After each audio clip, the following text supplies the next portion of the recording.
make you feel weird about that.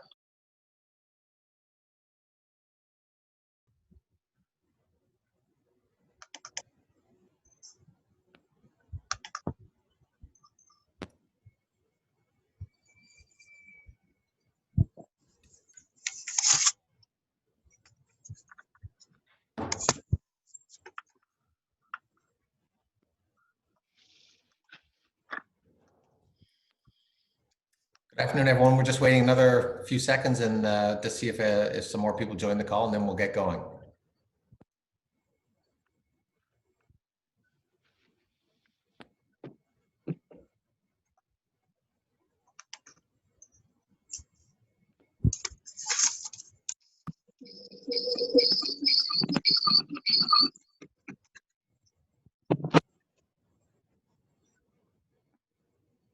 Okay, I think we'll get started.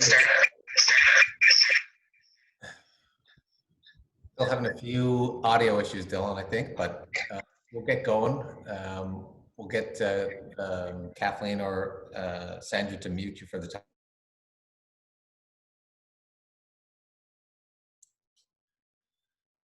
Okay, I think I'm good. So we'll get started. Welcome, everyone. My name is Kent Roberts. I'm VP of Policy here at the Halifax Chamber of Commerce. I want to start off by thanking our sponsor, Nova Scotia Association of Realtors, for making these webinars possible. And this is our last webinar. So it's been a great experience, and I hope everyone today gets something from it like the other people have in the previous groups. I'd also like to thank our councillor candidates for both running in the municipal election and for being with us today and taking the time out on a Friday afternoon. Today we'll be hearing from District 1, which is located in Waverley-Fall River-Musquodoboit Valley, where Steve Stretch is currently the councillor. District 2, located in Preston, Chezzetcook, Eastern Shore, with incumbent David Hensby. And District 8, located in Halifax Peninsula North, where Lindell Smith is currently the councillor. The Halifax Chamber of Commerce appreciates the time and effort that is required to run for and become a councillor in Halifax. Also, I want to thank our viewers. We hope you're able to gain some valuable insights into your district councillors and ask questions that are relevant to you. Given the restrictions due to COVID-19, we were unsure whether candidates would be able to canvass through their district as they might have pre-COVID. So we thought there might be a potential to lose some of that personal touch of campaigning, hence coming up with the idea of these webinars. The Halifax Chamber of Commerce knows how important the role of the municipality is to the success of our business community, and that is directly linked to the importance of our councillors and the decisions they make. We wanted to ensure our members and the community could hear and ask questions to their district candidates. For those of you who don't know, the overall goal of the Halifax Chamber of Commerce is to create value and prosperity for our over 1,700 members.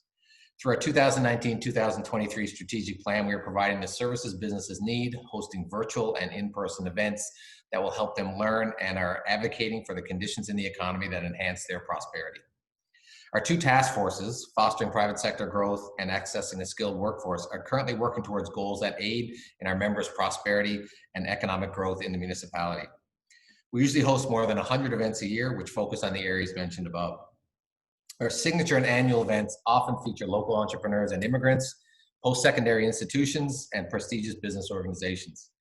Each year, we provide our members with the opportunity to hear the state of the municipality and the state of the province during luncheons and celebrate their successes at our business awards. As I mentioned, the Nova Scotia Association of Realtors is sponsoring this series of Meet Your Candidate webinars, and we'd like to say a huge thank you to them for supporting this idea.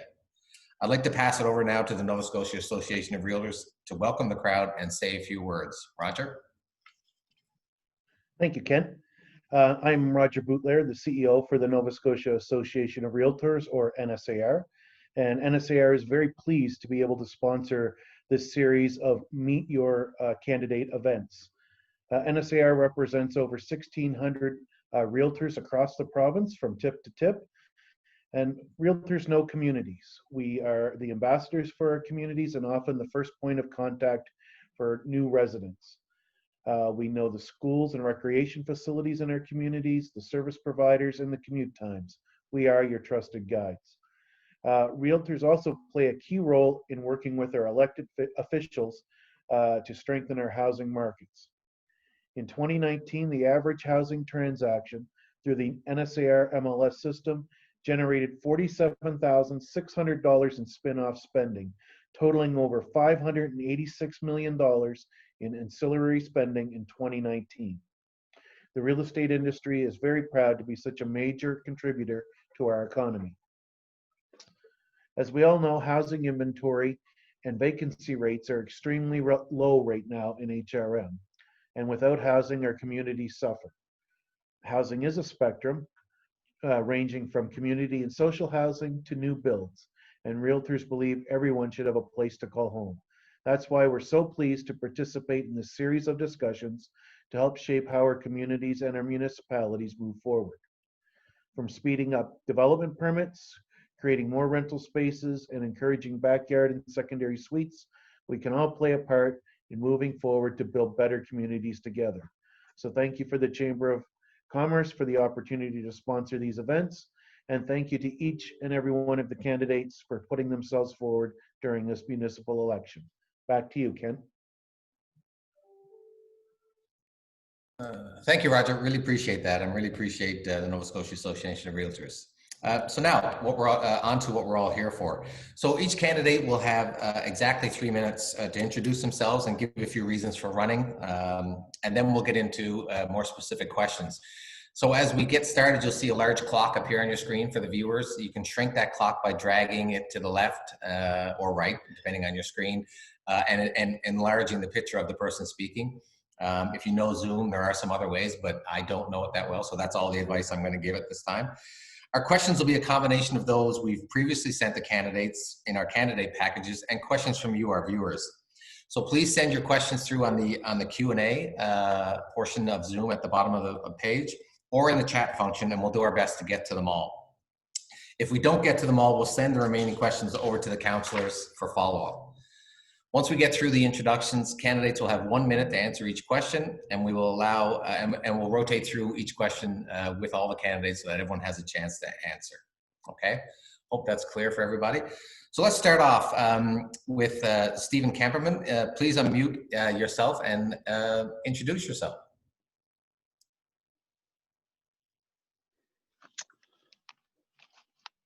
Hello, everyone. I'm Steve Campbell, running for District 1. I just wanted to thank the Chamber for hosting this great forum. So a little about myself. I grew up in Grand Lake Oakfield. Today is especially windy out on the lake, so my power lines actually just fell down about half an hour beforehand, so hopefully it doesn't cut out, so they're swaying in the wind. But I grew up in, like I said, grew up in Grand Lake Oakfield. My parents immigrated from Holland way back in the 1950s, and they taught me from a young age how to volunteer, how to stay involved in the community. So I've always done that, being part of the community societies, volunteer firefighting, which showed me how to take those traits and skills and move them into the workforce when I started growing up. So from there, every job I've ever taken on, I've always made it through management. And from there, I love management positions because you can help people learn and grow and do other things. But that just wasn't enough for me. So I was always an entrepreneur growing up, always doing yard work. So I started my own, well, I bought a small little property maintenance company, and I grew it to one of the biggest property maintenance contracting businesses in the HRM. Worked at that for about 5 years and sold it. And then what I'm most proud of, I built from ground up an outdoor power equipment company, which took a few years, but we made it all the way to second in Canada for Husqvarna. Along the way, winning multiple awards worldwide, having visits from world top leaders, CEOs, wondering how we did it, and just in such a small little community, what we excelled at was customer service. So we always went the extra step, we always listened, and we put that to practice. So as a small business owner in the community, that's what I want to put forth as a counselor, listening and helping people. Thank you. Thank you, Steve. That's great. Much appreciated. Okay, let's move on to Arthur, if you want to jump in and unmute yourself.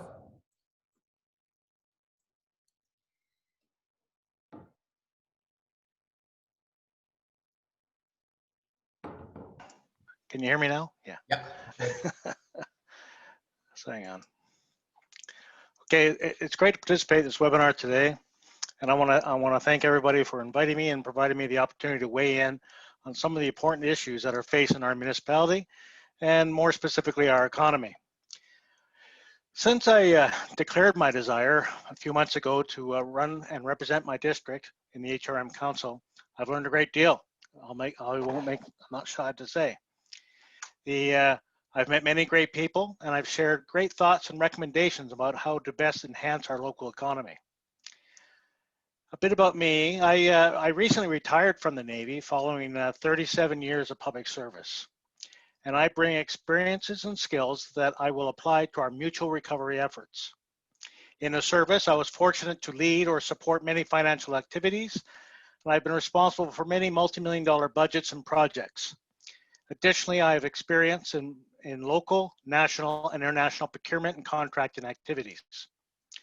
These are challenging times, and what we need to focus on is to ensure that our economic and social recovery in the post-COVID world. Now is not the time for the status quo, and we're never going to go back to business as it was. I believe that the Halifax Economic Growth Plan, coupled with the tremendous efforts of both the Halifax Partnership and the Halifax Chamber of Commerce, sets out focused and measurable actions that we can take to make Halifax a more vibrant, thriving, and welcoming city. To best benefit this growth, we need to focus on local business. Local businesses are important as they provide opportunities for entrepreneurs to create meaningful jobs. They foster the local economy, keeping money close to home, and supporting neighborhoods and communities. Local business are job creators, and most of the jobs are local jobs. Like never before, we need relevant, genuine, and forward-thinking leaders who understand leading and governing complexities during times of uncertainty and change. I possess the vital attributes, characteristics, and qualities to serve on and provide positive contributions to the Municipal Council. I look forward to working with all stakeholders in the economic improvement of Halifax and ensuring that the world knows that Halifax is open for business. Thank you. Thank you, Arthur. Much appreciated. David, I'm going to jump to you. If you're ready to go, please unmute yourself and introduce yourself. I'm sorry, David Boyd.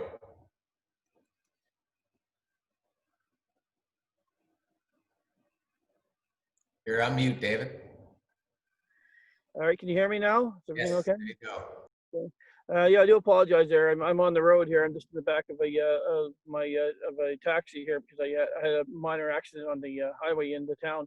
Yeah, my name is David Boyd. I've been long involved in politics. I started out campaigning with candidates MLA when I was 8 years old. I've always worked on every federal, provincial, and municipal campaign as a behind-the-scenes person helping successful candidates win their seat. And I just get tired of sitting in the background waiting for things to happen. Also, I'm Native, and I haven't seen enough people with different diversity. I haven't seen enough people who are of color or of Native like myself. I haven't seen them much in government. I said it's time for a change, and I decided that I wanted to see ethnic diversity and inclusion.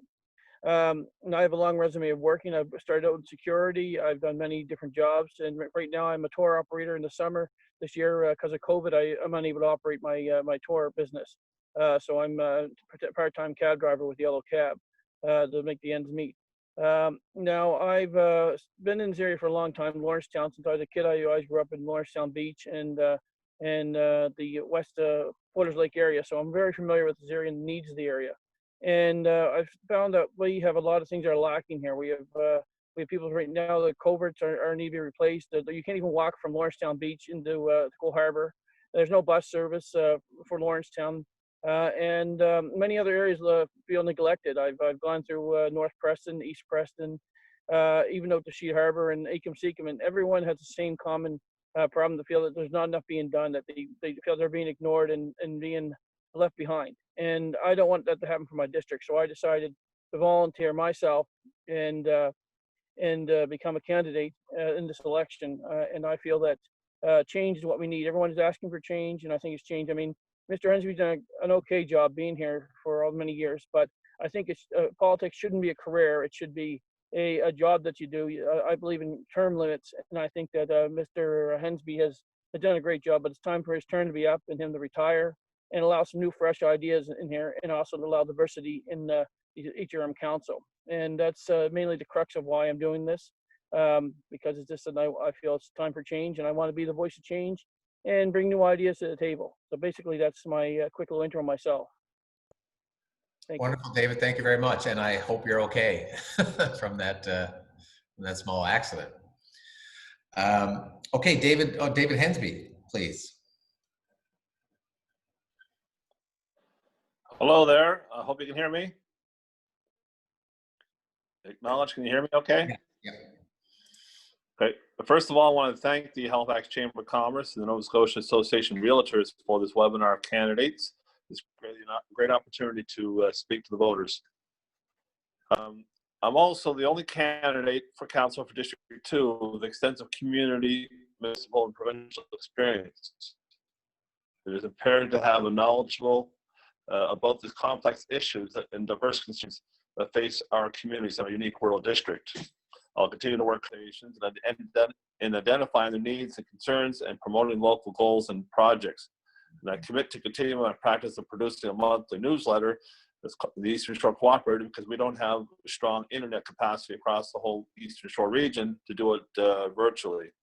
So I also keep my own personal and City Hall websites for persons who use that. And I'm also using Facebook, Twitter, and Instagram as other social media tools to keep people informed and advised.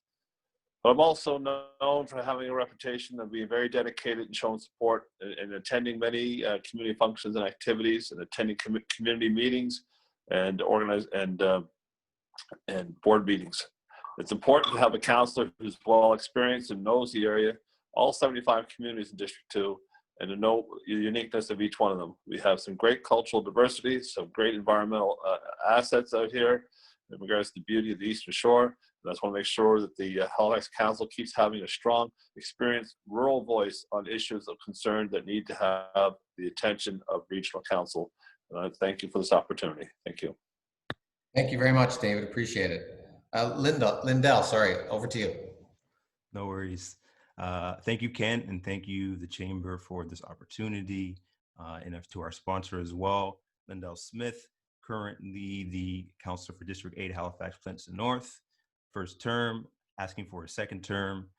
For me, I'm asking for the support from residents again, because I have a long record of community engagement, whether it's sitting on boards, whether it's being part of initiatives, whether it's starting initiatives. It's always been a passion of mine from day one, and being elected for a second term will only continue that passion. And my priorities will be and continue to be safe and accessible communities, responsible growth, and social equity and affordability. And with my current track record on council, knowing that these are the priorities of mine, and as council, we have determined that these are priorities of us, either through integrated mobility plan, either through our public safety plan, through our center plans. I continue to hope that we as council can not only think about how this affects residents, but also how it affects them socially. And also we're in a place that we never thought we'd be with COVID-19, and our businesses, our small businesses in particular, are feeling the brunt of this. And it's important for us as HRM to support these businesses, not only through whatever way we can through HRM, but also through innovation that the small businesses have done. So, I asked to continue this work as council, not only for the city, but also as a representative for District 8 and the residents within it. Thank you. Thank you, Lindell. Appreciate that very much. Kathy, over to you.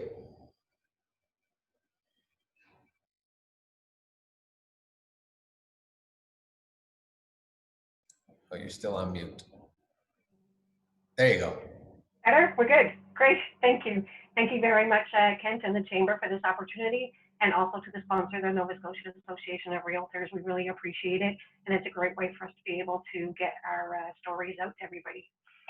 So I am Kathy Daigle Gammon. I am originally from Cape Breton. I'm one of 11, probably in the middle of the pack. So the story around our house is usually that I was the mediator from a very young age, and teaching people to be collaborative. So it's been in our DNA. I live here in Fall River for 25 years now. My husband, his name is Percy, and our dog is Max. We love living in Fall River. Percy was born and raised in Dartmouth, and this is the furthest I could get him from the city, so we're in Fall River.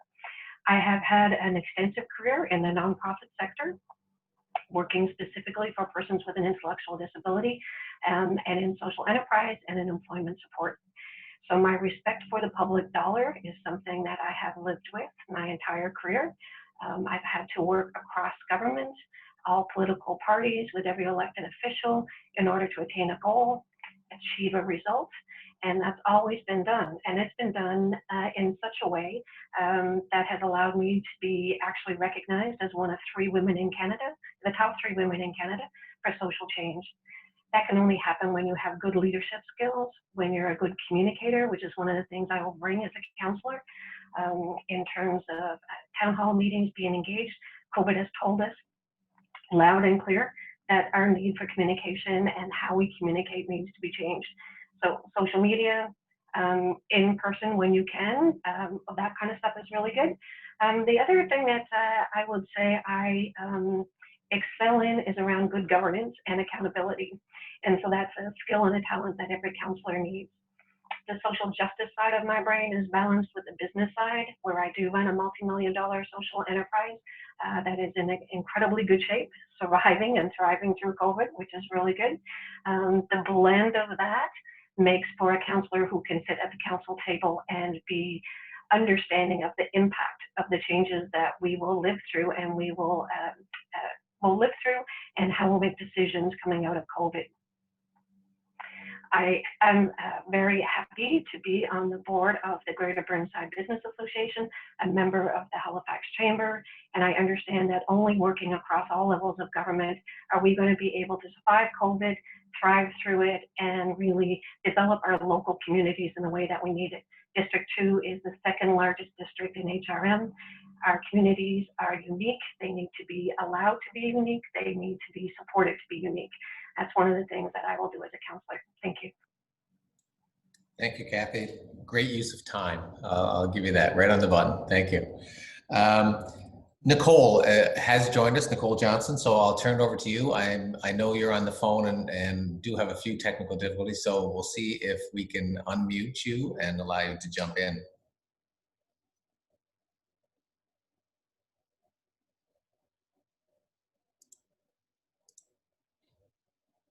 Are you there? Hello, I'm here. Hey, Nicole. Hi, how are you? Great. I just want to thank you. I just want to thank the Halifax Chamber of Commerce for the opportunity to speak and be involved in this conversation today. I am out on the campaign trail, so I thank everyone for being able to be patient and allowing us to get in on this conversation. I am Nicole Johnson. I am one of the only female candidates for District 2, Preston, Chezzetcook, and Eastern Shore, I have the pleasure of meeting residents from one end or the other, and it has afforded me the opportunity to listen to a number of concerns and issues and the dissatisfaction that they have with current representation. I come in here with no personal agenda other than to give voice back to the community and allow them the opportunity to be represented as a whole at City Council and help enhance and improve their representation. I know that there has been several complaints, with current council as that there's no results coming through, even though he has showed up for several events, but now they want results. They deserve results.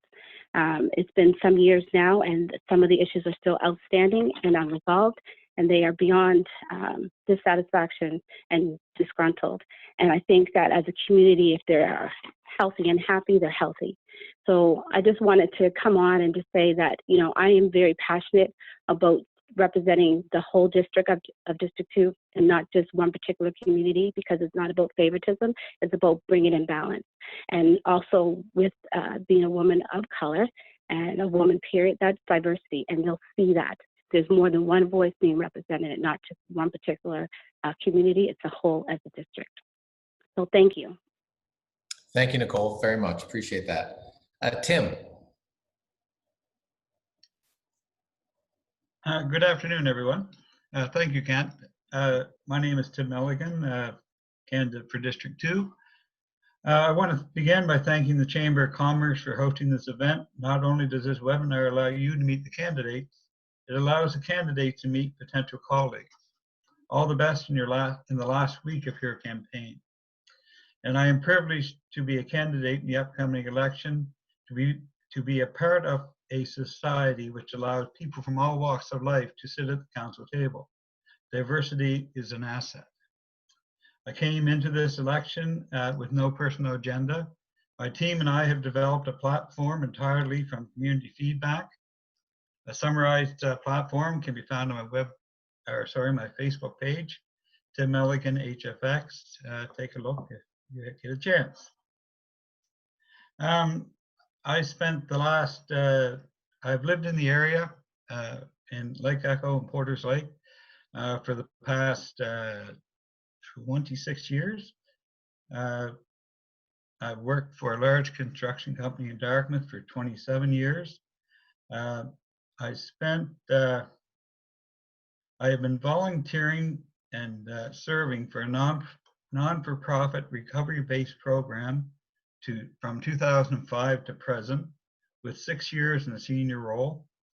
I know what it's like to serve a large geographic area similar to District 2. The area I served was Nova Scotia, Newfoundland, and Labrador. And here are a couple of things that I've learned during this time. As leaders, we need to listen. Not only do we need to listen, but we have to do it with an open mind. In the decision-making process, we need to do our best to include everyone, leave no voice unheard. We need to be able to communicate, remembering that communication is a two-way street. And finally, we need to be united as a district and municipality to give all of us the opportunity to live, work, play, and prosper in this beautiful part of the province. Thanks again. Thank you very much, Tim. Virginia.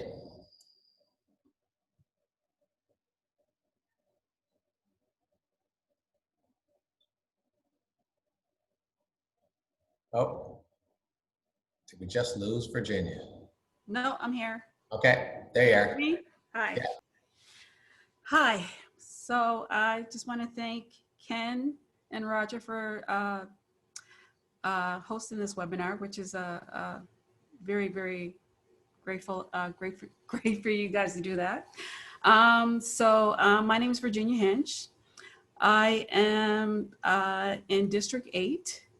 I have lived here all my life, all my 52 years, born and raised. I've also worked in the district all my life as well, pretty much. I currently work for Metro Regional Housing Authority. Affordable housing is a passion of mine. For the past 11 years, I've been working for Metro Regional Housing Authority. The community is pretty much a passion of mine as well. I've always lived here. I see what's going on. I see the gentrification that's going on within the community. I also see the disproportionate unbalance of community not being represented in the right way as well. So I put my name forward because I want to, as I know that this job is being employed by the community. So I'm going to be working for the community and not for council. I do realize that. And I want to also say that we need to put community first. Community is the most important thing here. They need to be heard. Right now, they feel like they're not being heard or being addressed. So I just want to say, yes, that we need to put community first. Thank you. Thumbs up. Thanks, Virginia. Appreciate that. And last but not least, Dylan. Let's see how the sound goes. Hi, everybody. Sorry about that. How's the sound? All good. My name is Dylan Kennedy. I'm running in District 8. And before I begin, I just want to say Happy Mi'kmaq History Month. This is unceded land that we're vying for a political role on. And I just wanted to acknowledge that. Up until this past spring, I've been studying political science at Dalhousie. Previously, I've worked a lot in customer service, technical support, funnily enough, and I've also worked in public relations and maintenance as a coordinator. So my work as a maintenance coordinator for the Coastal Cayley Trail Association is, I think, a great asset for council. I know firsthand the struggles that our forests are facing and aspects of climate change that aren't being discussed so much in the Halifax conversation. I'm talking about preparation for disaster, but I'm also speaking about things like illegal dumping, which can cause forest fires. I'm also focused on housing, justice reform, LGBTQIA rights, because as a member of the queer community, I recognize a lot of my other community members don't feel like they have a voice in the city, and I hope to be that voice. Thank you. Thank you, Dylan. Appreciate that very much. Okay, wonderful introductions. You know what? I learned so much from these webinars. It's incredible. So thank you all.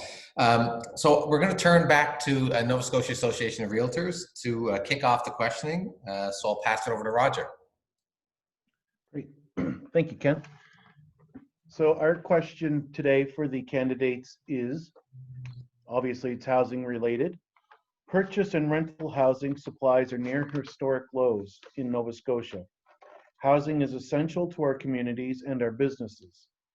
How will you ensure there is a healthy housing mix that includes the entire spectrum from community housing to rentals to home ownership? And I do believe the Chamber will have that in the chat box as well for you to read.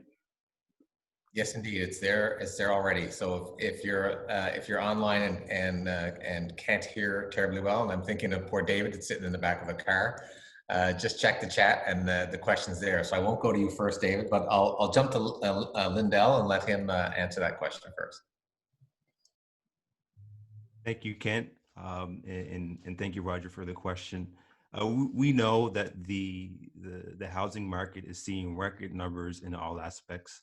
In order for HRM to support this, we need to do it in various ways. We need to be diligent with our decisions around property tax rates. If you look around the country, Halifax has been a leader in trying to make sure that our tax rates do not impact our residents and our commercial tenants as hard as it could be, especially with COVID-19. But obviously there's more we could be doing in that aspect.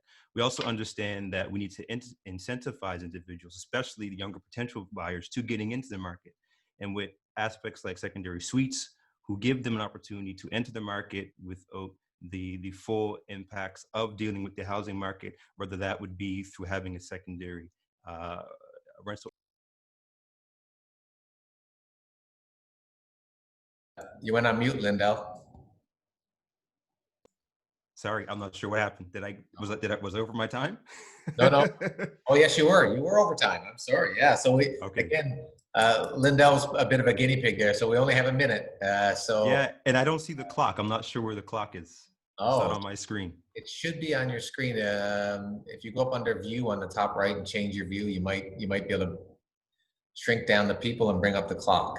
Okay, maybe that's what happened. Sorry. All right. Well, I'll leave it there. Thank you. I'm sure we may have a chance to come back to that one, Lindell, so sorry about that. Okay, Kathy, we'll jump to you.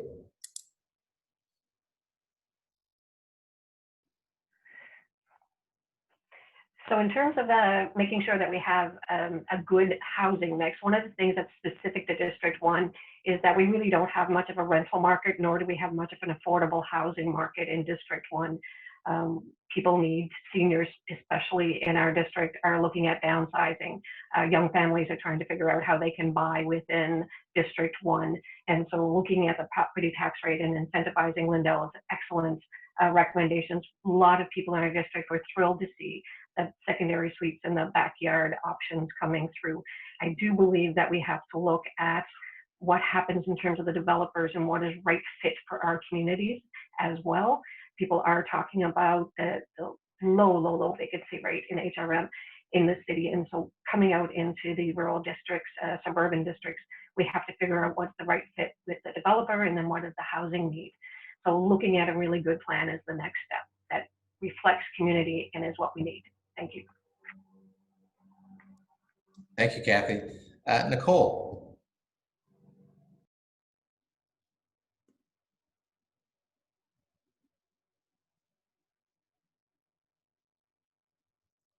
See if we can get you off mute, Nicole. If not, we can come back to you, certainly. Tim, we'll jump to you. Thanks, Kent. A concerted effort should be made to work with developers to create more affordable rental housing in all of HRM. District 2 is definitely lacking in this area. Most younger people have to leave the area for employment and schooling due to the lack of affordable housing. Some of the things that have came up, like I said earlier, all my platform came from the community. We're looking at, or some of the things that we want to look at is tiny homes, a smaller footprint as far as the square foot requirements of a single family dwelling. And, you know, I think that'd be a great way for seniors to downsize and first time home buyers to be able to afford to own a home. So thank you. Thank you, Tim. I'm just going to try Nicole again. Nicole, you have to unmute yourself to get on and answer that question. Okay, we'll jump to Virginia. Thank you, Kent. So we need requirements in place to ensure responsible development, among other things, including affordable and accessible units. We also need to bring back the affordable home ownership program, where families and individuals were provided with grants to support them getting low interest mortgages. Also, along with the program, houses were built in the North End for this reason. We need to bring back that type of program for sure. Wonderful, thank you very much. I see Nicole is unmuted. Away you go. Hi, thank you. My answer to the question is that council should identify short-term and long-term solutions in conjunction with the provincial and federal government in regards to the housing programs. And I think that, you know, just getting back to having a balance and hearing what the residents in District 2 are saying. Great, thank you, Nicole. Dylan.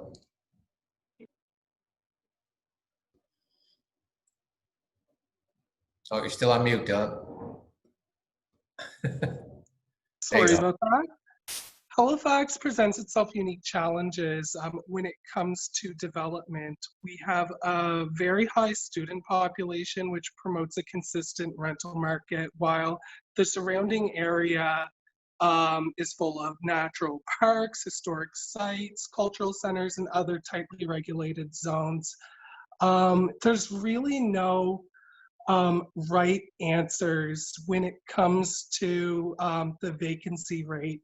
I think the best thing we can do is focus on long-term residency and making sure that young people especially can set down their roots and actually raise a family here, which is why I think that a rent-to-own option would be really helpful especially with this current housing bubble. Thank you, Dylan. Appreciate that. You guys are doing amazing on the clock, by the way, so far. So well done to everybody. David Hensby. Can you hear me okay? Yes, perfect. All right. First of all, on the housing opportunities, yes, so it's recently Halifax Council just changed some policies in regards to increasing the capacity of on-site home ownership with the secondary backyard suites is an initial change. I think it's going to bring a lot of opportunity for the municipality from right across the region, from downtown Halifax to out rural communities. But also, I think we need to utilize some of our properties out there that the province and municipality have that are laying vacant. I know right now the province is helping with the land title quieting and clearing of title in the Preston areas, but we also have some vacant parkland lots throughout the region that we could possibly use for building lots. You work with Habitat for Humanity perhaps to have a social housing component. Also, I got some significant changes to policies for the rural reality in the regional plan to allow large lot developments, but now we need to bring back the private road provisions, which is holding back some properties. And also work with the Musquodoboit Harbor Community Master Plan to try to bring water to the village core to have more density. Thank you, David. Right on the button. Well done. David Boyd, if you're able to jump in at this moment. If not, we can certainly come back. I think we might have lost David.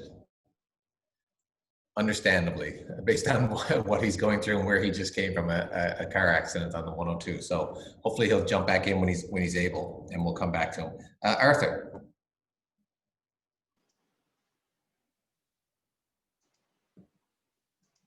Oh, hello. Yeah. Thank you. Housing is essential to our communities and our businesses. We need to establish housing targets, plans which establish specific targets to increase housing supply and mix at the municipal and neighborhood level. This will assist in determining whether our current policies are adequate or if we need to make changes or add more policies.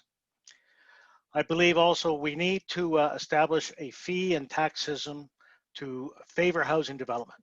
Development fees, taxes, utility rates can be structured to provide discounts or exemptions for lower or cheaper units, much like we do for heritage buildings, etc., and seniors. We need to expedite the development review process to reduce costs and make projects more attractive to developers. And lastly, well, for the 1 minute I have, we need to establish more favorable tax policies.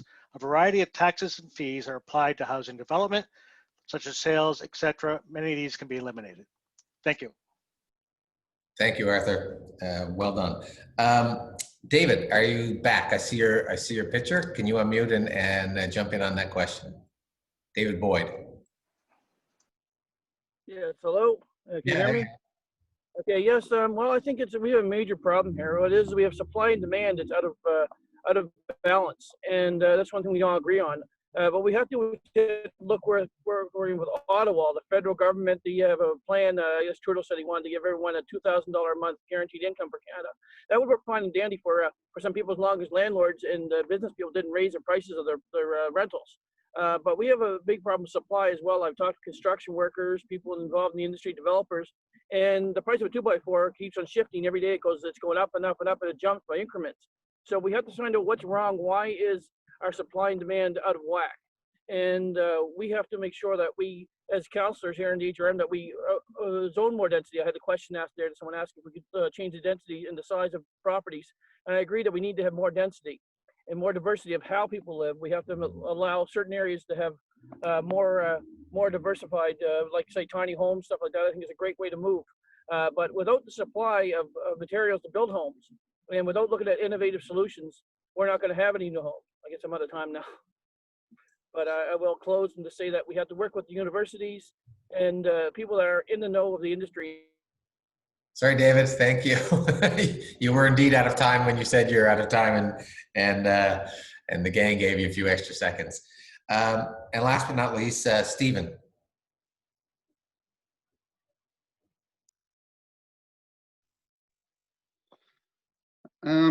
So to create a low-income housing, we need to start working with developers and making a certain percentage of the high-density developments affordable for rent control. We also have to see rent control of at least, you know, not huge rent increases, so like 2-3% for rent control, so people can actually afford apartments.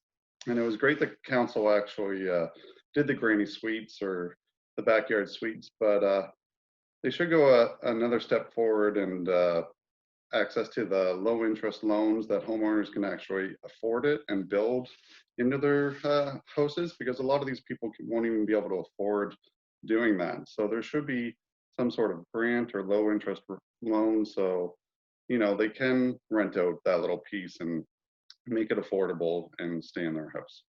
Thanks. Thank you, Stephen. Appreciate that. I think I got everyone. If I didn't, please jump in and say so.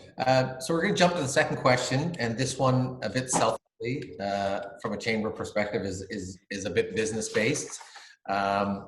So COVID-19 has had a great impact on our business community. How do you plan on supporting our businesses as we continue to live with the virus for an indefinite period of time? Nicole, I'm going to jump to you. Start, if that's okay.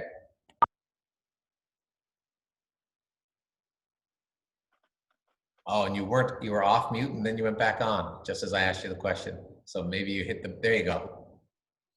Okay, well, thank you. Can you hear me clearly? Yes.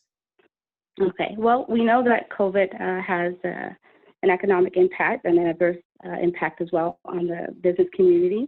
We see the businesses in HRM that have closed due to the negative impact, and specifically the hospitality industry.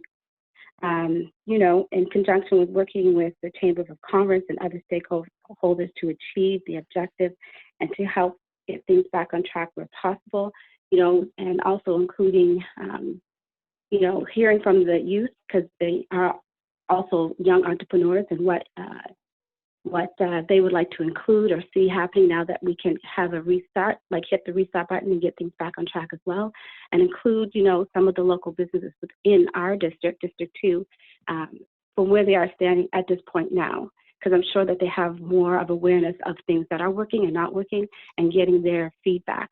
And I've been getting that, and I just wanted to be able to incorporate that and share it with the Chamber of Commerce as how to get us all back on track, get us back into business, and get us back into, you know, standing strong again.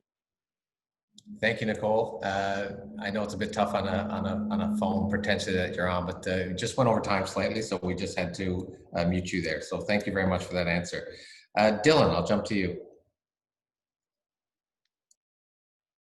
Coronavirus definitely had a massive impact on our business community and every other community in HRM. As someone who was working in hospitality when the virus hit, I definitely understand the challenges that that sector is going through right now. In terms of fostering business, I think that emphasizing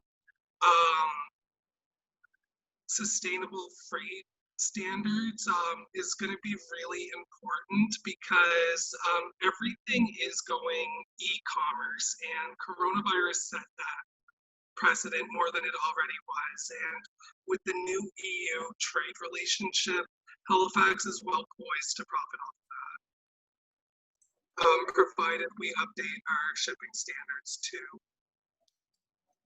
Thank you, Dylan. Just out of time. Thank you. Appreciate that very much. Stephen.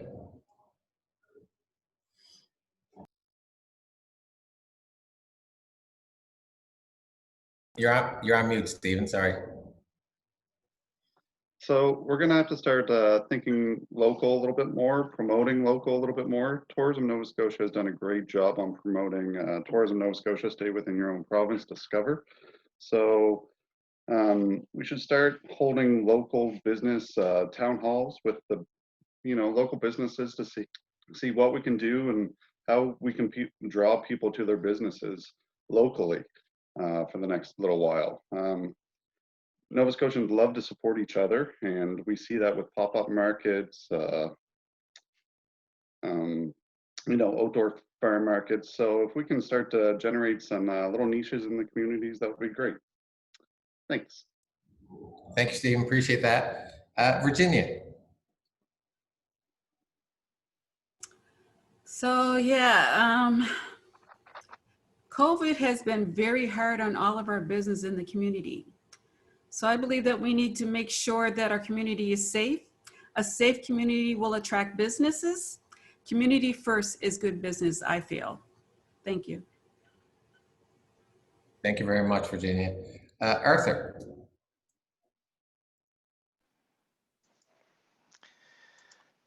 Okay, just make sure I'm on this time. Yep. What we need to do, in my opinion, is with our many of our diverse groups like the business partners, HRM leadership, stakeholders, etc., have been coming up with plans in isolation. What we need to do is get together and work together as a team to develop a comprehensive COVID-19 business response action plan. This is what I believe is necessary. I will support the development of this plan, which will assist our local economy in returning to a smarter and stronger after COVID-19.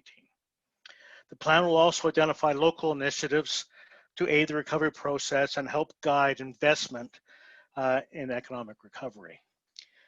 We have to understand that business was never going to go back to the good old days. However, we will adapt. Okay, we can assist at that. One of the areas we can assist at the local level is technical support to small businesses, aid them in getting online and such on to great programs like that. Thank you. Thank you, Arthur. Appreciate that. I know how hard it is to express all your thoughts in 1 minute, so really appreciate that effort. Tim. Thanks, Kent. Yeah, COVID-19 has made us think how we're going to live in the next few years for who knows how long, and it's made us rethink how we conduct business. Small businesses have adapted and overcome due to COVID challenges of the pandemic.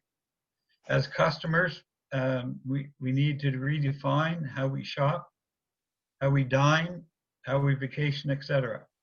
We need to promote our local businesses, especially in District 2 and all of HRM actually, but being partial to District 2, we have untapped beauty along the Eastern Shore, and we need to tap into tourism dollars, especially with the staycations that are taking place now. Thank you. Thank you, Tim. Much appreciated. David Boyd. Am I clear now? Can you hear me? Yes, fine. Great. Well, my name's David Boyd, and I've been involved in the tourism industry. It's my primarily form of income for over 7 months of the year, being a tour operator. And basically, my business has been devastated. Even coming to the taxi business, it is down. And what we need to do is we have to have a small business network. We have to put highlights together, regularly have websites, regularly have webinars like we have right now, which is great. But we have to network to keep. We also have to make sure that our business are thriving, have loans or somehow banks and people that are in charge of the lending system and provide more access to loans to small business so they can stay afloat until our bubble opens up, and then we can even then look at promoting people from other provinces. But for now, we got to try to work together as a network and get the funding and promotion. So I think a monthly highlight magazine would be great, something like that, an online magazine that would show each business in the HRM and each member of commerce. That's what thank you. Wonderful, David. Thank you very much. Kathy. Thank you. What a great question. So in terms of developing and supporting businesses through COVID, I believe that COVID has shone a spotlight on what Nova Scotians, Atlantic Canadians, and Haligonians and people within HRM have done well since the beginning of time, and that's when things get tough, they get together.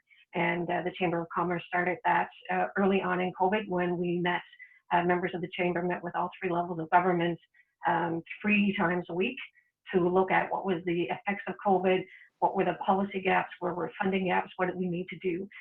One of the things about growing businesses is having them ability to get together. We have the Chamber of Commerce, we have the Greater Inside Business Association in our district, we have the Fall River Area Business Association, an alliance of all of these working together to figure out what is it that we need to connect people to, resources, learning, options, in District 1 to develop our businesses, we're going to need to get rural internet throughout District 1.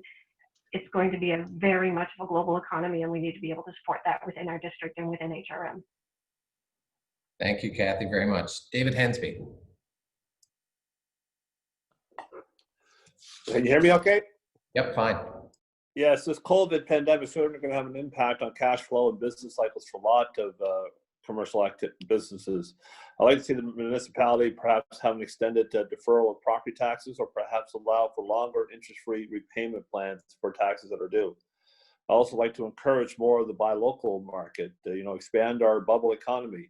We need to expand our outdoor experiences. We're doing it now with sidewalk cafes and restaurants. Perhaps we need to extend that season further into the winter if there's no snow on the ground. The other things we need to do is keep pushing the provincial government through Develop Nova Scotia and the federal government to expand the broadband and cellular coverage on the Eastern Shore for our rural businesses to participate and to compete in the local and global economy. They need to have that connectivity. I'll be working with the local Sheet Harbour Chamber of Commerce, the Musquodoboit Harbour Chamber of Commerce, the porters like the Business Association, the Preston Board of Trade, and other organizations in regards to expanding business opportunities throughout the area. And there's no better place to isolate than the spacious, beautiful Eastern Shore. Thank you, David. Well said. Lindell. Thank you, Kent. And first, I want to thank the Chamber for all the work that they did on behalf of businesses, the advocacy during the pandemic. That really supported what was needed for our business community. We know that 65 cents of every dollar spent in small businesses stays in the community, and it's important that HRM continues to support businesses for that very reason. We saw during the pandemic by deferring property tax to help the uncertainty, waiving sidewalk patio fees to help businesses be able to expand the space that they needed. Also by deferring, working with businesses within HRM right away, so they could also expand into our parks or our sidewalks to be able to offer business opportunities, as well as what was important for us to do to support the business. And I think the only way that we can continue to do that is, while businesses have to be innovative to survive the pandemic, we as HRM need to support that innovation and also need to be innovative as well to make sure that businesses don't get left behind during the pandemic. Thank you. Thank you, Linda. Appreciate that. So I'm going to go to a question from our viewers. And while this question is specific to a district, I think it's relevant because it touches on a fairly broad issue in general. And as a councillor, you obviously would have to have an opinion on it if this comes before council. So the question is, will you commit to protecting Owl's Head Provincial Park and vote to keep the present zoning designation if required to do so? Okay. So I'll jump to David Hensby to start that answer. Thank you very much. The Owl's Head controversy is a significant one for the area. It's a community split. Some people want to keep it the pristine, barren, natural beauty that it is, and other people want to see local economic development, possibly through a golf course and offshore access to the wild islands. In regards to the province selling the park reserve, it's up to the province to determine that. Right now, the zoning still has parkland zoning on it, so why change their zoning designation? The zoning is already there for parkland status. But the question is, will the province have the ability to sell it to a private developer? That's a matter the province needs to deal with. And as the municipal councillor, I should try to stay as neutral as possible until a development application comes forward. If I was to say yes or no at the present time, that may disqualify me for having an opportunity to have a discussion about this with the other community council or regional council as a whole. Thank you, David. Kathy. Oh, well, you're right. I don't know a lot about the Owl's Head Provincial Park. But I do think that you're right in terms of, generally questions are going to come before council that is going to be about green spaces and how they're used, if and when they're developed in the plans and how they come to be. And so we do need to look at where is the jurisdiction? Is the jurisdiction municipally? Is the jurisdiction provincially? What can and cannot be done? I do believe we would have to look at the green plan. We also need to figure out what's the impact on our environment. So looking at Halifax 2050 and where these kinds of decisions impact what's happening in there, I think that that's one of the things that we really have to look at. we do need to figure out and understand the green network plan. So where does this fit? Doesn't it fit? So again, not having any specifics to the case, but generally speaking, I would love to see where it fit within the entire plan, green space plan for HRM. Thank you, Kathy. And as I said earlier, guys, this is not to try and put anyone on the spot. If you do not have the background and don't want to answer this question, you can certainly answer it later. You can answer it in the chat, and we will send out the questions to you all to answer individually, and we'll post that and send that out after the fact as well. So don't feel you're on the spot if you're not familiar with Owl's Head and the issues going on around that park. Dylan, over to you.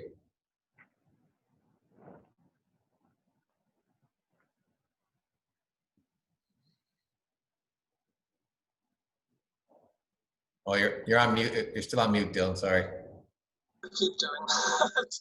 I spoke before about the importance of, or the challenges that provincial parks can present, especially in terms of housing development. However, when we're speaking about Owl's Head specifically, its importance in Mi'kmaq culture itself also gives it a cultural significance that I would stand up and protect Owl's Head.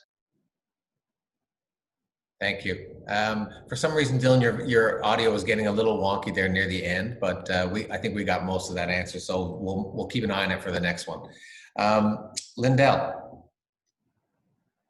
Thanks, Kent. So I can't speak specifically to Owl's Head, but what I will say is it is the utmost important that council and our governments protect our green spaces, protect our forestry areas, protect our spaces within HRM that we've come to love and appreciate. And on council, my council, current council, we supported the purchase of lands for the Blue Mountain Birch Cove, the supporting to create the Shaw Wilderness Park. So for me, green spaces utmost importance. We have some of the most beautiful green spaces in HRM on the peninsula, but also we can't forget that our rural areas, our natural green spaces need to be protected, and Owl's Head is just one of those where I feel we should do that. Great, thank you, Lindell. David Boyd, you answered this online, but if you want to jump in and verbally give an answer, I'll certainly give you that chance. Oh, thank you very much. I've talked with the residents of Little Harbor there. It's the village that is right next to adjacent to the Owl's Head. I talked to one lady that lived her entire life and grew up when it was basically a homestead. And they've always enjoyed the peaceful life there, and always enjoyed going around Owl's Head and seeing the nature itself. And myself being native and my Mi'kmaq background has led me to protect wild spaces. And I think that we need legislation that means we can't change it. If sudden's a park, we can't turn it into a golf course or to another industrial development. We can develop around it, which we already have a golf course that has been developing around it. But I'm very familiar with this file, and I think we have to have laws that once a park is a park, it's a park forever. You can't change it. And we need to have lifetime protection, a 100-year agreement that parks can't be converted to other industrial or private use. And I think that's what I'd support as far as Owl's Heads go. Thank you, David. Appreciate that. Virginia.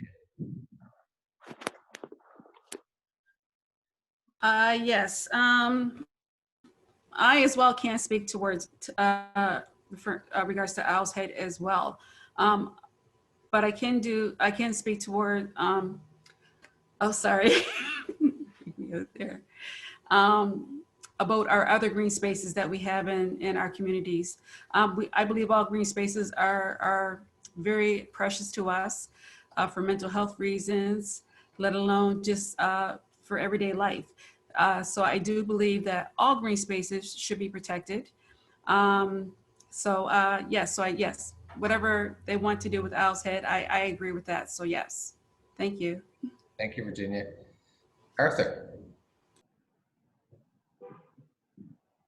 When it comes to development, zoning, green spaces, etc., it's always an emotional issue, and there's always going to be somebody left unhappy. I do not know all the specifics of the Owl's Head Provincial Park issue, but that said, what I would do, and I think any councilman will do, is facilitate communication. Communication is often the bugbear of problems in this area. I think what we do need is get the stakeholders around the table and discuss it. So not knowing the specifics of this particular issue or having had any background into it, I can't really commit at this time to any specific course of action. Thank you. Thank you, Arthur. Appreciate that. Stephen.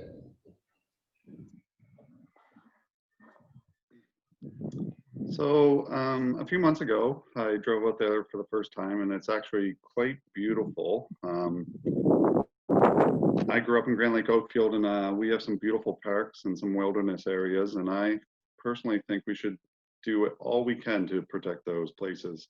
People put protections in act a long time ago so we could enjoy them. And to develop it, I don't think I'd be for it.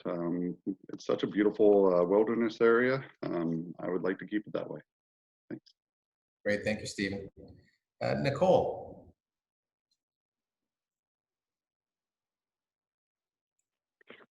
Well, I just wanted to kind of put it out there, indirect, you know, what was been said to me and listening to some of the youth as well as some of the seniors who are living in that area. Their concerns, and heavily so, that they're going to be sold off. And I just wanted to say to Mr. Hensby, who is on record for saying during the Sheet Harbor Chamber of Commerce and Civil Affairs debate that he's going to sell off natural resources.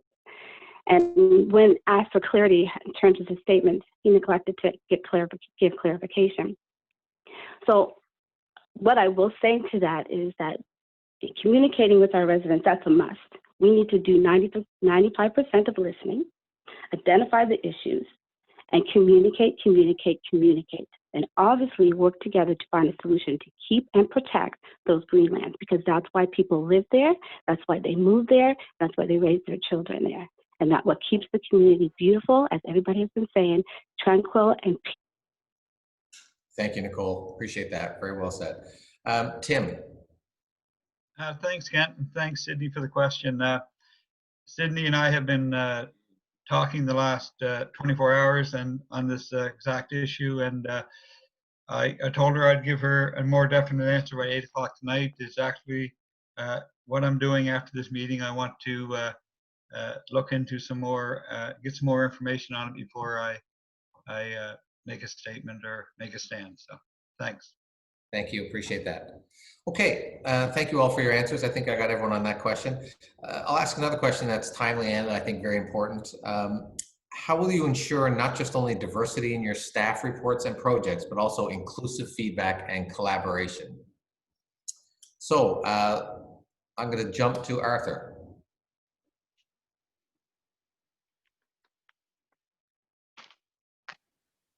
Okay. Thank you for the question. Am I started? Okay. I believe that the inclusion of the public and stakeholders in the development and progress of various staff reports requires the putting in place a system of status checks. Much like I had in the Navy, when you had a project ongoing, you have to make sure that everybody's involved, everybody's at the table, and everybody takes part in the various status checks as you go through the process. Well, that's basically it. It's inclusiveness, and everybody's part of the process, but you have to monitor it to carry it on through. Thank you. Great, thank you, Arthur. Appreciate that. Tim.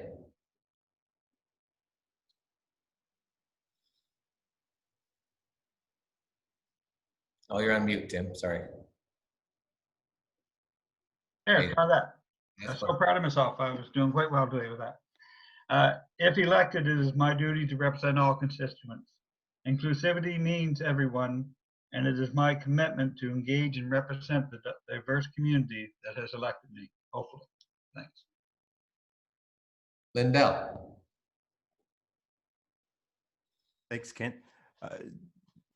one of the most important aspects of how we grow as a city is making sure that our residents are included within that growth. And with staff reports, that is one of the guiding principles of how we move forward with initiatives and policies in our principles, and without making sure that residents from all backgrounds, those from communities who are not listened to, are part of that, then we are not growing as an inclusive city. Looking at my time on council, what I've been able to do is get staff to think about issues with a social lens, to be able to understand how important it is for anyone who works with HRM to be looking at a living wage, but also looking at ways that we can engage communities where they're at, from using facilities that we've never been to as a city before I got on council, to using nonprofits and organizations to direct and run processes within HRM.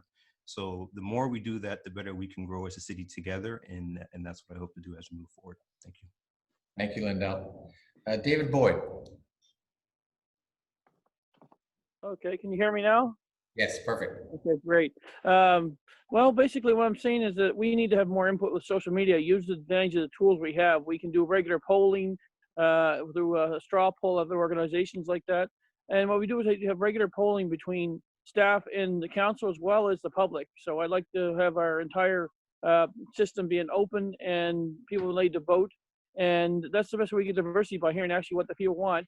And as opposed to having things done internally and people or the public not knowing really what's going on, and to see a staff report afterwards. I think we should have open discussions regularly, have town hall meetings, and use the interactive the web that we have. Is that a lot of people in the unconnected areas, make sure in the future they get connected, help promote internet in rural areas, and also teach people, have regular teaching and open once our Nicole's gone, we could have public meetings once again in local areas at at the Legion and town hall, stuff like that. And I think that's how we can do it, by diversifying and including, by sticking together and going back to the old fashioned, seeing the people again. Thank you. Thank you, David. Appreciate that. Dylan.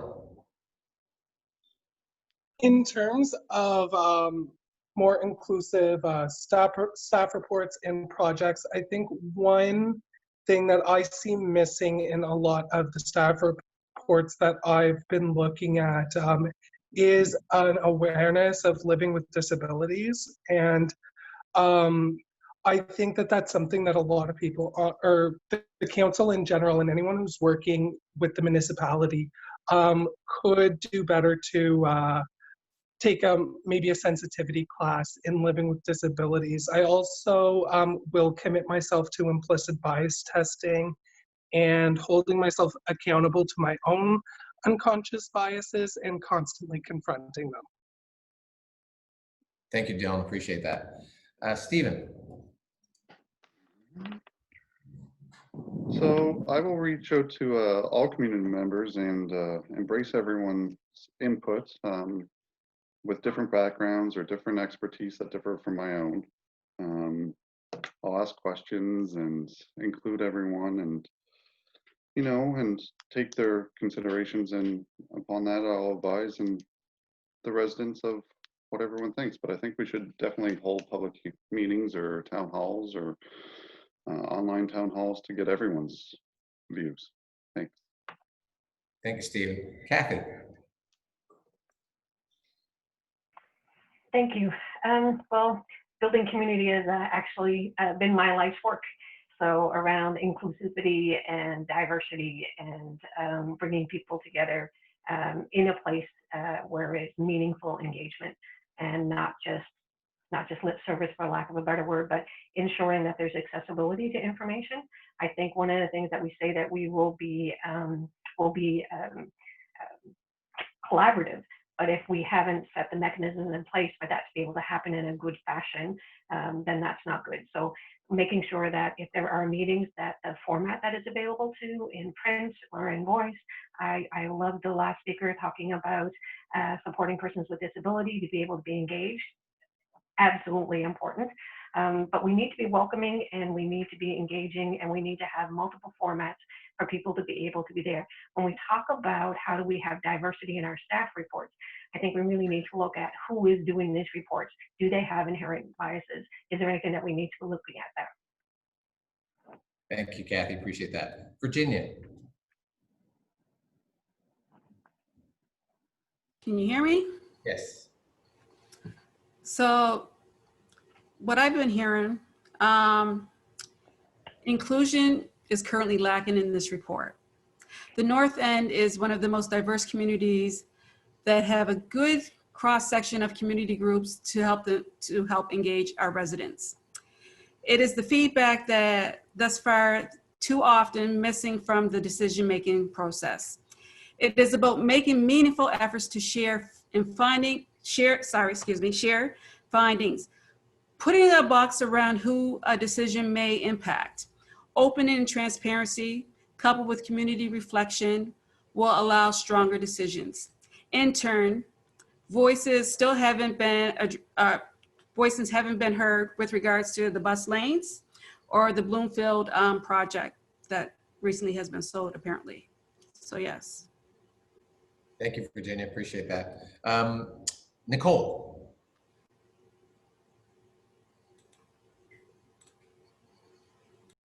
There you go. Hi. So it's very simple. For me, it's pretty much by inclusion, transparency, and cooperation, and more community involvement. They want to be involved in the decision making. They want to be asked the questions. They want to have input. Thank you. Thank you very much. Okay, I think I got everyone on that. Oh, no, I didn't. David Hensby, I'm sorry. I almost missed you.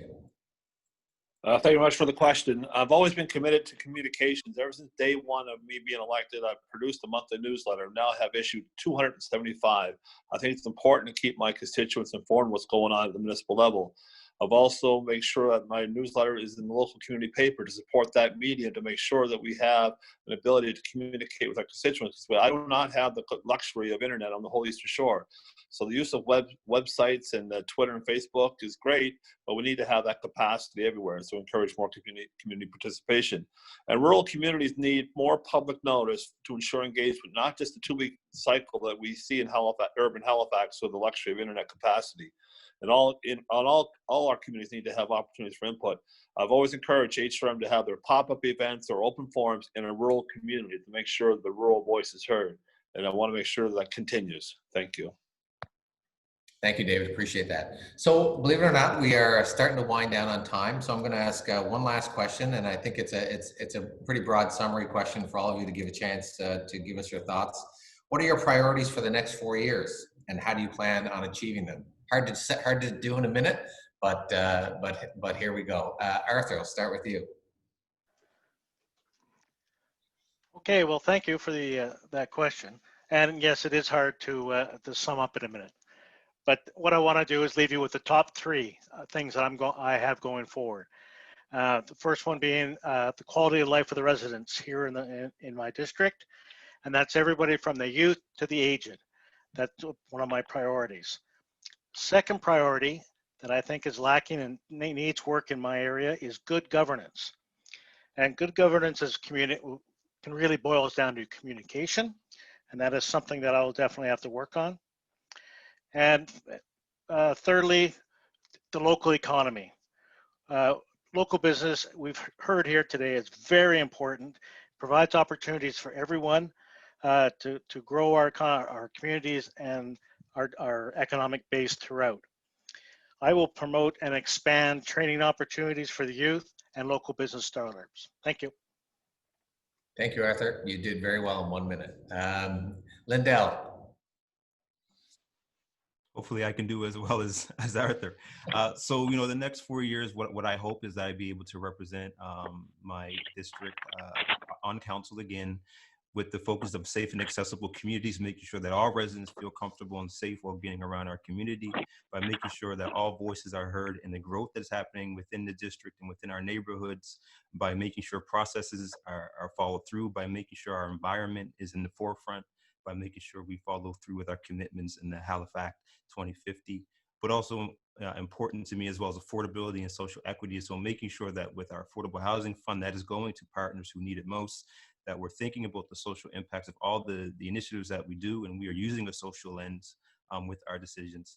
And with the next 4 years, I hope to achieve those and continue the work that I have been doing in the last 4 years.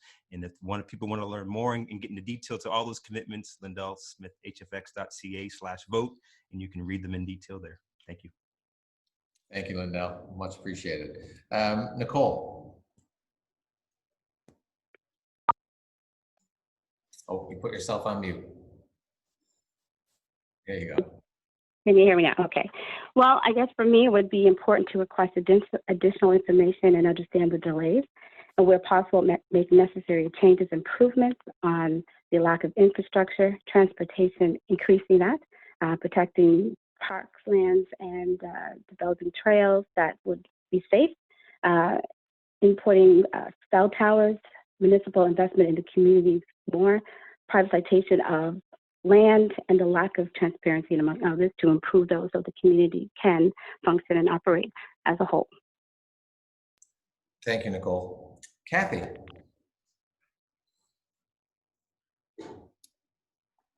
Sorry about that. You always take me by surprise. I think it's going to be somebody else.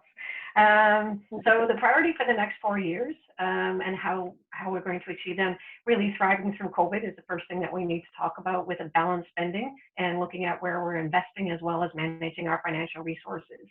Very much support for the buy local, buy social movement to support business, to look at increasing our tourism. COVID has said that most people want to come here, so looking at the Atlantic bubble, increasing tourism in our sector, incentivizing startups and innovation, to name a few in terms of business, to champion a Halifax 2050 to address climate change. If we don't address climate change soon, well, we have to address climate change. There needs to be support for the anti-poverty strategy for affordable housing, and we need to look at the safe enjoyment of our environment, whether it's walking, driving, cycling with safe roads, trail expansion, and we really need in our district support for infrastructure. We need to have planned, responsible, sensible growth. Thank you. Very much appreciate it. Stephen. So what I really want to bring to the district is transit or accessibility for most of the whole district. We've been really lacking, and just going door to door, seeing that everyone is crying for it, and it's just been ignored for the last almost 2 terms of the last councillor. Also, green spaces, creating more green spaces. With COVID, everyone's outdoors. We need to start lighting up parks, and for wintertime use, making them year-round parks, so everyone can enjoy them and just not a certain amount of time, and getting people active again. Then tourism towards Musquodoboit Valley. We have to start finding the niche and bringing people out on day trips, and making our whole district one. From parts of our district, traveling out to that area and maybe doing a farmer's market or hiking trails or something. So making everyone inclusive and enjoying their whole district. Thanks. Great, Stephen. Thank you very much. Hensby. Thank you very much. There are so many priorities for districts as large as mine, but I think the first thing I want to make sure is maintain, improve, and promote our rural firefighter, volunteer firefighter capacity. And where we don't have adequate volunteer coverage, we need to have full-time staff to protect our residents. Second, I'd like to improve and enhance our community facilities. Just this week, I helped to announce a $10 million new recreational facility for Eastern Shore, the Eastern Shore Lifestyle Center. I also made all major improvements to our local playgrounds, sports fields, trails, and open green spaces. And I'd also like to advance our local economic development plan, such as rural transit, safe active transportation corridors, be it sidewalks and greenways, and paved shoulders wherever possible. Those things need to be done, and I hope to have an ability to do that for the next 4 years. Thank you for your consideration, and please vote David Hensby, Hensby for sure, and please check out my website, hensby.ns.ca. Thank you, David. Much appreciated. Virginia. Boy, David's quick there. So my priorities, if I'm elected, the first thing would be equity and equality. We have to reallocate funds to community programs and services to our residents, so our residents can be happy and live healthy and safe lives. Also, responsible development introducing development into our communities in a responsible manner that shows that puts a reflection on community. Affordable housing. We need it. We must have it. We're in a crisis. We need to get it done. We need to build now. So that's a mandate of one of mine, is to build more affordable housing. Environmental responsibilities. We must be leaders in combating the climate crisis, combating climate crisis. So again, these are some of my platforms, my priorities going forward. Thank you. Thank you, Virginia. Dylan. Before I begin, since we're just about to end, I just want to recognize how lucky District 8 is. Regardless of who wins, a progressive voice is going to be in office in District 8, and that's great. My lens that I would take to that office will be on long-term thinking and harm reduction. I did a live stream recently about my plans to combat sea level rise. I also think we really need to start taking the lead situation in the city seriously, along with other toxins that are in all sorts of buildings throughout the peninsula. Childhood development is so important, and that is a big issue we're currently facing. I am hoping to, looking ahead towards, climate change, towards data security, which is something that I did want to touch on. I might make a blog post about it, but overall, just keeping us through the next decade.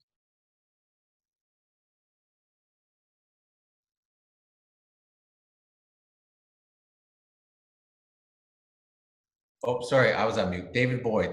Thank you, Dylan. Hi, can everyone hear me? Good. Well, I'd like to say that in 4 years' time, I'd like to make sure during their time that decisions are made with the public interest, the interest of the people that live in our district. We had proposals for dumps, other projects, industrial projects are being built in residential areas which shouldn't be. I think we have to greater enforce our residential and our zoning laws in the district too. It seems like somehow we got a blurry line between commercial, residential, and industrial, and I think we have to make sure that that is maintained. And as your council for the next 4 years, I want to make sure that decisions are made with the public input, with the people's input, not made for my best interest to myself, more financially set, as it were. I want to make sure in 4 years' time people say, well, Dave Boyd has actually made District 2 a better place. Dave Boyd actually listened to us. And that's what I want to do. I want to be a good listener. I want to be a communicator, and I want to deal with all levels of government and make our district number one by having someone that speaks for the district, not for themselves. So thank you. Thank you, David. And last but not least, Tim. Thanks for the question, Kent. As I said earlier, my entire platform came from community feedback, and the list was long. But there are three main things that came from that list. One is family safety, healthy community, and district equality. We need to focus on creative ways to expedite administrative processes. What I mean by that is in regard to sidewalks and crosswalks, those are basic needs, and we have basic needs in our community, something other districts take for granted. Our children need to be able to cross the street safely, and it has taken too long in our district to get these simple things done. And it would be my, as a duty as a district councillor, if elected, it would be my duty to work with various levels of government to make sure we get this done now. This has to be done now, not 3 or 4 years' time. Thank you. Thank you very much, Tim. Appreciate that. And on that note, we'll wind it up. I want to say a huge thank you to all of you, all the candidates, for participating and giving your constituents a real chance to ask you questions and to meet you on a very personal level. I think that the biggest takeaway for me through this series of webinars has been how much work it is to run for municipal council. So I've gained a new appreciation for what you've all done and what you do. So thank you all on behalf of all of us at the Chamber, our members, I think, and the general public for what you're doing. As well, a huge shout out to our sponsor, Nova Scotia Association of Realtors, who've made this whole series possible. As I said, this is the last one. So thank you, Roger, and your team for all that support. I'd encourage you all to please keep an eye on our bulletin and our social media, as we will have and will continue to post candidate responses to the questions that were asked and any that we didn't get to today. On that note, I want to wish everyone a happy Thanksgiving. Have a great weekend, and good luck to you all in the next week or so. Thank you. Thank you, Ken. Thank you.